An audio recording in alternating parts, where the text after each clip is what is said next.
इसीलिए मैंने कहा था कि मनेव मनुष्याणाम कारण बंधन मोक्षेय, अर्थात यदि मन तुम्हारा स्वामी है और तुम उसके अधीन हो तो वो तुम्हें माया के बंधन में जकड़ता रहेगा, और जब तुम मन पर काबू पालोगे और उसके स्वामी हो जाओगे तो वही मन तुम्हें मोक्ष के द्वार तक ले जाएगा।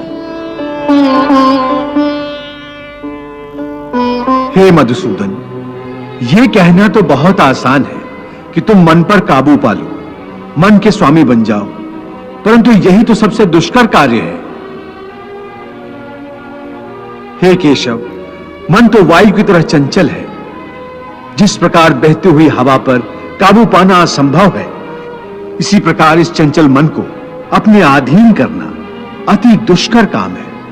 हे अर्जुन, तुम्हारा यह कहना सत्य है कि मन अति चंचल है, उसे अपने वश में करना बहुत मुश्किल है।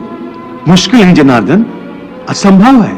नहीं अर्जुन, मुश्किल अवश्य है परंतु असंभव नहीं है। तुम्हारा कहना है कि मन को वश में करने का कोई तरीका, कोई साधन भी है? अवश्य है।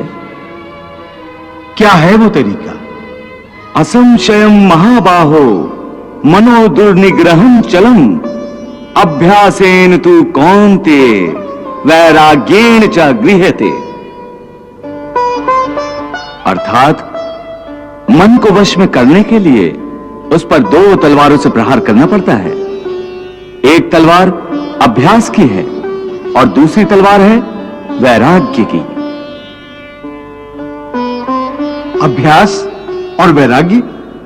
हां, अभ्यास और वैराग्य। देखो अर्जुन, अभ्यास का अर्थ है निरंतर अभ्यास। मन को एक काम पर लगा दो, वो वहां से भागेगा, उसे पकड़ कर लाओ, वो फिर भागेगा, उसे फिर पकड़ो। ऐसा बार बार करना पड़ेगा। जैसे घोड़े का नवजात शिशु एक क्षण के लिए भी स्थिर नहीं रहता, क्षण क्षण में इधर उधर फुदकता रहता है।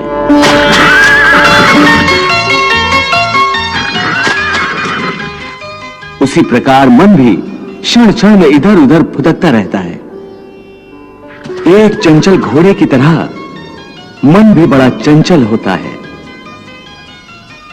और ऐसे चंचल मन को काबू करना उतना ही कठिन है जैसे किसी मुंहजोर घोड़े को काबू करना। ऐसे घोड़े को काबू करने के लिए सवार जितना जोर लगाता है, घोड़ा उतना ही विरोध करता है और बार बार सवार को ही गिरा देता है। परंतु यदि सवार दृढ़ संकल्प हो तो अंत में वो सरकश घोड़े पर सवार हो जाता है। बस फिर वही घोड़ा सवार के इशारे पर चलता है। उसी प्रकार मन को भी नियंत्रण की रस्सी में बांधकर बार बार अपने रास्ते पर लाया जाता है, तो अंत में वो अपने स्वामी का कहना मानना शुरू कर देता है। इसी को कहते हैं अभ्यास की तलवार चलाना। जब अभ्यास की तलवार से ही मन ठीक रास्ते पर आ जाए, फिर वह दूसरी वैराग्य की तलवार की क्या आवश्यकता है? उसकी आवश्यकता इसलिए है कि एक बार ठीक रास्ते पर आ जाने के बाद मन फिर से उल्टे रास्ते पर न चला जाए, क्योंकि उल्टे रास्ते पर इंद्रियों के विषय उसे सदा ही आकर्षित करते रहेंगे। मिथ्या, भोग, विलास और काम की तृष्णा उसे फिर अपनी ओर खींच सकती है। इसलिए मन को यह समझना जरूरी है कि वो सारे विषय भोग मिथ्या हैं, असार हैं, योग माया के द्वारा उत्पन्न होने वाले मोह का भ्रम है।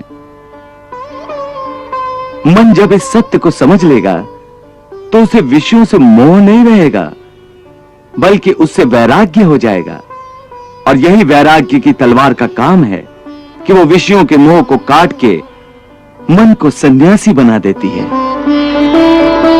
प्रभु, विषयों का आभास तो मनुष्य को इंद्रियों के माध्यम से होता है, और भगवान श्री कृष्ण विषयों के मोह को त्यागने को कह रहे हैं, तो क्या मनुष्य इंद्रियों का प्रयोग करना ही छोड़ दे? तो भोग विलास में आसक्ति के त्याग की बात कर रहे हैं।